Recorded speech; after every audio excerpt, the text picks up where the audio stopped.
ঈমানী জীবন, ঈমানী মরণের এক নাম্বার শর্ত কোরআন সুন্নাহ আঁকড়ে ধরা। এই ব্যাপারে কয়েকটা দৃষ্টান্ত পেশ করি। এক নাম্বার, ইবনে মাজাহ হাদিসের কিতাব, হাদিস নাম্বার 11। এই হাদিসের মধ্যে রাসূল আকরাম সাল্লাল্লাহু আলাইহি সাল্লামের সাহাবা জাবের রাদিয়াল্লাহু তাআলা আনহুর বর্ণনা। তিনি বলেন, কুন্না ইনদান নবী সাল্লাল্লাহু আলাইহি ওয়াসাল্লাম, আমরা রাসূলের কাছে ছিলাম, নবীজি সাল্লাল্লাহু আলাইহি সাল্লামের কাছে ছিলাম। ফাকাত খাত্তান, আল্লাহ রাসূল একটা লম্বা দাগ দিলেন। ওয়া খাত্ত খাত্তাইনি আন ইয়ামিনিহি ওয়া খাত্ত খাত্তাইনি আন শিমালি, নবী ডানে দুটা দাগ দিলেন, বামে দুটা দাগ দিলেন। দাগ দেওয়ার পর মাঝের দাগটা যে, এই দাগের উপর সুম্মা ওয়াদাআ ইয়াদাহু ফিল খাত্তিল আওসাত, মাঝের দাগের উপর আল্লাহ রাসূল হাত মুবারক রাখলেন। রাখার পর বললেন, হাদা সাবিলুল্লাহি মুস্তাকিমা, এটাই হলো আল্লাহর সোজা রাস্তা। এই রাস্তায় যারা থাকবে তারাই সিরাতে মুস্তাকিমের উপর থেকে ঈমান নিয়ে তারাই মৃত্যুবরণ করতে পারবে। একটা দাগ দিলেন ডানে বামে, ডানে বামের দাগগুলা নবীজি বললেন এগুলা শয়তানের রাস্তা, মাঝের রাস্তাটা এটা আল্লাহর রাস্তা।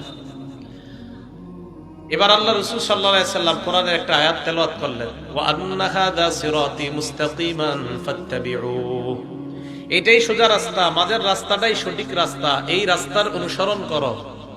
ওয়ালা তাত্তাবিউস সুবুলা ফাতাফাররাকু বিকুম আন সাবিলি, আশেপাশের রাস্তায় যেও না, ওই রাস্তাগুলোতে যদি যাও তো ওই রাস্তাগুলা তোমাদেরকে মাঝের রাস্তা থেকে সরাইয়া দিবে।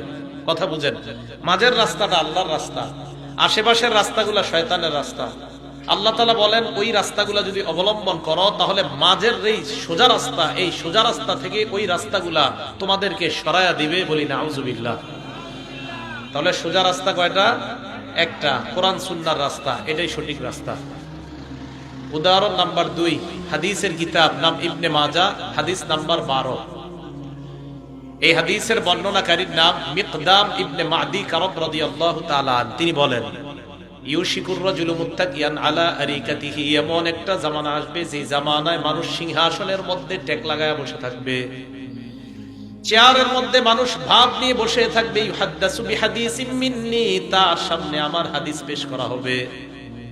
হাদিস পেশ করার পর ওই ভাব দরুদ না লোক বলবে, বাইনানা ওয়া বাইনাকুম কিতাবুল্লাহ, আমাদের মাঝে তোমাদের মাঝে আল্লাহর কোরআন থাকতে হাদিসের কি প্রয়োজন? বলেন নাউজুবিল্লাহ। যুক্তি দিবে, কি বলবে? কোরআন থাকতে আবার হাদিসের কি দরকার? কথা তো সুন্দর। ওই ব্যক্তি বলবে, ফামা ওয়াজাদনা ফীহি মিন হারামিন হারামনা, কোরআনের মধ্যে যে হারাম আমরা পাবো এই হারামটা হারাম হিসাবে গ্রহণ করলাম। ওয়া মা ওয়াজাদনা ফীহি মিন হালালিন ইস্তাহলালনা, কোরআনের হালালটা আমরা হালাল হিসাবে গ্রহণ করলাম। বলেন তো, আমি আপনাদের কাছে জানতে চাই, কোরআনের হারাম আমরা হারাম মানি কিনা? কোরআনের হালাল আমরা হালাল মানি কিনা? ওই ব্যক্তি যুক্তি দিয়ে কয়, কোরআনের হালাল কোরআনের হারাম থাকতে আবার হাদিসের হালাল হারামের কি দরকার? আমাদের নবীজি বলেন, আলা ওয়া ইন্নামা হাররামা রাসূলুল্লাহ মিসলু মা হাররামাল্লাহ, শোনো ওই ব্যক্তিদেরকে জানায়া দাও যারা বলে কোরআন থাকতে হাদিসের দরকার নাই, তাদেরকে জানায়া দাও আমি নবী যা হারাম করি আমার হারাম করাটাও আল্লাহর কোরআনের হারাম করার মতো হারাম হয়ে যায়। কোরআনের হারাম মানতে হবে, আমি নবীর হারাম করাটাও মানতে হবে। কোরআনের হালাল মানতে হবে, আমি নবীর সুন্নাহের মাধ্যমে যেটা হারাম সেটাও মানতে হবে। তাহলে শুধু কোরআন মানা যাবে না, শুধু হাদিস মানা যাবে না, কোরআন সুন্নাহ উভয়টা মানতে হবে। কোরআন সুন্নাহ উভয়টা মানতে হবে, একটা মানবেন আরেকটা ছাড়বেন হবে না। তো রাসূল আকরাম সাল্লাল্লাহু আলাইহি সাল্লাম বলে গেলেন, সিরাতে মুস্তাকিম, কোরআন সুন্নাহর পথকে বলা হয় সিরাতে মুস্তাকিম, সোজা রাস্তা। মনে রাখবেন, যারা বলে শুধু কোরআন মানলেই চলবে হাদিস মানা লাগবে না, তারা সঠিক রাস্তায় নাই, তারা ভুল পথে। যারা বলে শুধু হাদিস মানলেই চলবে কোরআন লাগবে না, তারাও ভুল পথে। আর যারা বলে কোরআন হাদিস, কোরআন সুন্নাহ দুটাই মানা যাবে, দুটাই মানতে হবে, সেটা আমরা। এইজন্য আমরা কোরআনও মানি হাদিসও মানি। তাই আলহামদুলিল্লাহ, আশা করা যায় আমরা সঠিক রাস্তায় আছি। কথা মনে থাকবে সবার? তাহলে ঈমানের উপর থাকার এক নাম্বার শর্ত কোরআন সুন্নাহ উভয়টা মানা। দৃষ্টান্ত নাম্বার 3, একটা হাদিসের কিতাব আছে নাম সহিহুত তারগীব, এই কিতাবের 40 নাম্বার হাদিস। এই হাদিসের বর্ণনাকারী আব্দুল্লাহ ইবনে আব্বাস রাদিয়াল্লাহু তাআলা আনহুমা, তিনি বলেন, খাতাবান নবী সাল্লাল্লাহু আলাইহি ওয়াসাল্লাম ফি হাজ্জাতিল ওয়াদা, বিদায় হজের সময় আল্লাহ নবী জনগণের সামনে দাঁড়াইলেন, দাঁড়িয়ে বললেন, কদিয়া ইসা শয়তান বিআইয়ুবাদা বিআরদিকুম, শয়তান নিরাশ হয়ে গিয়েছে, তোমরা শয়তানের ইবাদত করবা না, এই ব্যাপারে শয়তান নিরাশ। মুসলমান তোমরা যারা শয়তানের ইবাদত করবা না, শয়তান নিরাশ হয়ে গেছে, শয়তান জানে মুসলমান আমার ইবাদত করবে না। তবে ওয়ালাকিন্নাহু রাদিয়া আইয়ুতা ফিমা সিওয়া যালিকা মিম্মা তুহাকিরুনা মিন আমালিকুম, তোমরা তুচ্ছ মনে করে কিছু কিছু কর্ম করবা, যে কর্মের মাধ্যমে শয়তান সন্তুষ্ট হয়ে যাবে, শয়তানের আনুগত্য হয়ে যাবে। কিছু কিছু কাজ আছে আমরা মনে করি এটা কোনো ব্যাপার না, করে ফেলি। যেমন ব্যবসায়ীর কাছে একজন আসছে একটা জিনিস কেনার জন্য, তো ব্যবসায়ী একটা কথা একটু উল্টা পাল্টা বইলা ফেলে, মনে করে এটা কোনো ব্যাপার না। রাসূল বলে শয়তান খুশি হয়ে গেছে। আমি ব্যবসায়ী মানুষ, আমি এমনি একটা উল্টা পাল্টা কথা বলছি, মানে মনে করছি এটা কোনো ব্যাপার না, একটু তো উল্টা পাল্টা বলাই যায়। রাসূল বলে দেখো, তুমি শয়তানের ইবাদত করবা না, এতে শয়তান নিরাশ, কিন্তু তুমি মাঝে মাঝে কিছু কথা এটা তুচ্ছ মনে করে উল্টা পাল্টা বলবা, এতে শয়তান তোমার প্রতি বড় খুশি। আমরা যদি আমাদের জীবনে চলার পথে একটু উল্টা পাল্টা কথা বলি, শয়তান খুশি। যেমন বাচ্চারে এইভাবে ডাক দিলেন আপনি, আব্বু এইদিকে আসো তোমারে কিছু দিব, বাবা এইদিকে আসো তোমারে কিছু দিব, আপনার বাচ্চাটা আসছে, আসার পর হাত খুললেন, কিছু নেই হাতের মধ্যে।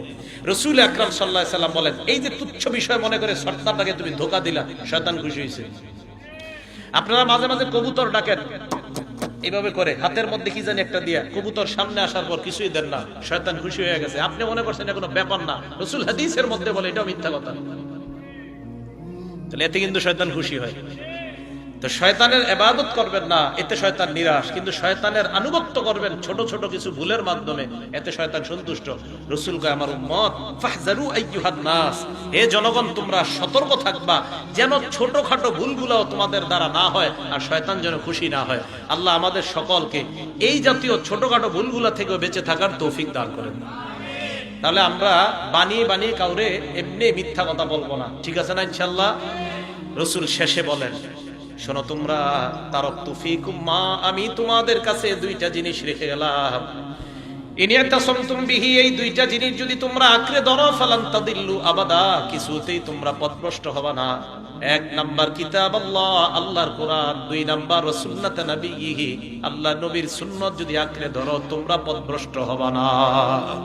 তাহলে কোরআন সুন্নাহ উভয়টা আঁকড়ে ধরলে আমরা পথভ্রষ্ট হব না। আল্লাহ আমাদের সকলের জীবনটা কোরআন সুন্নাহ মোতাবেক ওই আদর্শে যেন আমরা আদর্শবান হতে পারি, আল্লাহ তৌফিক দান করেন।